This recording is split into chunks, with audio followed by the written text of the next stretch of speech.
అండి ఈరోజు mutton gravy కర్రీని ఎలా చేయాలో చూద్దాం. కావలసిన పదార్థాలు: 3/4 కిలో మటన్కి పెద్ద సైజు ఉల్లిపాయ పేస్ట్ చేసి పెట్టుకోవాలి, పెద్ద సైజు టమాటా పేస్ట్ చేసి పెట్టుకోవాలి, పుదీనా కట్ట చిన్నది, కొత్తిమీర కట్ట చిన్నది, గరం మసాలా 1 స్పూన్, 1/2 స్పూన్ జీలకర్ర, 1 స్పూన్ ధనియాల పొడి, జీడిపప్పు, కొబ్బరి 1 స్పూన్ చొప్పున, నూనె 100 గ్రాములు, కారం 2 స్పూన్లు, నానబెట్టిన గసాలు, కొంచెం కరివేపాకు, కొంచెం పచ్చిమిర్చి. తాలింపు కోసం లవంగ, ఇలాచి, మరాఠీ మొగ్గ, పీన్ పువ్వు, పసుపు, సాజీర, జీలకర్ర, చెక్క, స్టార్ పువ్వు. ఇప్పుడు స్టవ్ ఆన్ చేసుకొని పెద్ద బాండీ పెట్టుకొని అందులో మనం ముందు తీసి పెట్టుకున్న నూనెని వేసుకోవాలి.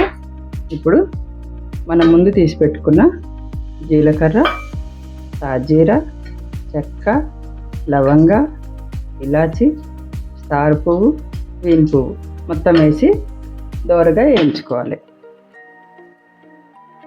ఆ తర్వాత చిన్నగా కట్ చేసుకున్న ఉల్లిపాయలు కూడా కొంచెం వేసుకోవాలి. ఎందుకంటే మనం పేస్ట్ చేయడానికి కూడా కొంచెం వాడుతున్నాం కాబట్టి కొంచెం మాత్రమే వేసుకోవాలి.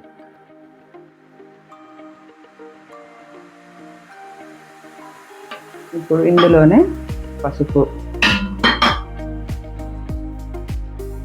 తొందరగా వేయించుకోవడానికి ఉప్పు రుచికి సరిపడా,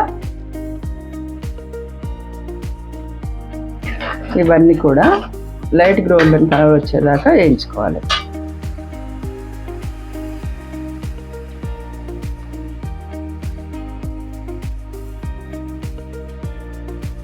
ఇప్పుడు ఉల్లిపాయలు బాగా వేగిన తర్వాత అల్లం వెల్లుల్లి పేస్ట్ వేసుకొని ఇంకొంచెం సేపు వేయించుకోవాలి.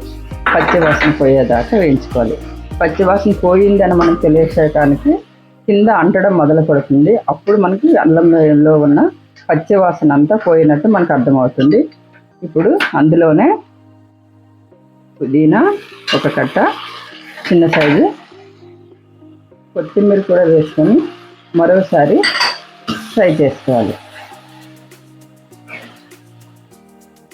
తర్వాత 1 రెబ్బ కరివేపాకు వేసుకొని మరోసారి కలిపి మనం ముందు శుభ్రం చేసి పెట్టుకున్న మటన్ కూడా వేసుకొని అందులో ఉన్న నీరంతా ఎగిరి నూనె పైకి తేలే వరకు హై ఫ్లేమ్లోన ఒక 15 నిమిషాలు పెట్టుకోవాలి.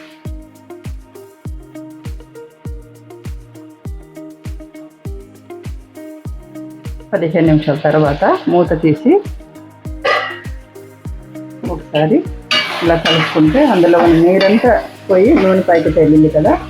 ఇప్పుడు టమాటా ప్యూరీ, ఇందులో ఉన్న పచ్చివాసన అంతా పోయేంత వరకు కూడా మరో 5 నిమిషాలు వేసుకోవాలి.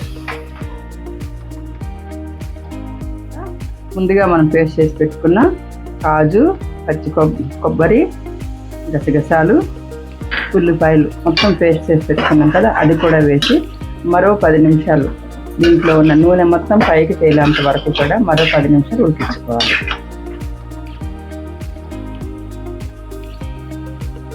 ఇప్పుడు ఆయిల్ పైకి తెల్లడం మొదలైంది. అప్పుడు కలిపి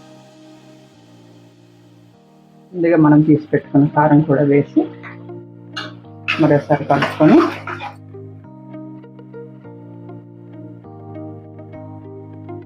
పచ్చిమిర్చి చీలికలు కూడా వేసి కలుపుకొని 1 గ్లాస్ వరకు నీళ్ళు పోసుకొని ఒక 5 నిమిషాల వరకు మరోసారి ఉడికించుకోవాలి.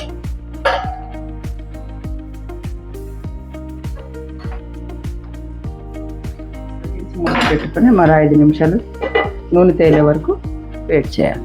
ఇప్పుడు మూత తీసి నీరు దగ్గరగా ఉన్నది రెండు చూసుకొని చివరిలో మనం ముందు తీసి పెట్టుకున్న ధనియాల పొడి, జీలకర్ర పొడి, గరం మసాలా, మటన్ గరం మసాలా వేసుకొని మరోసారి ఒక 2-3 నిమిషాలు కలుపుకొని స్టవ్ ఆఫ్ చేసుకోవాలి.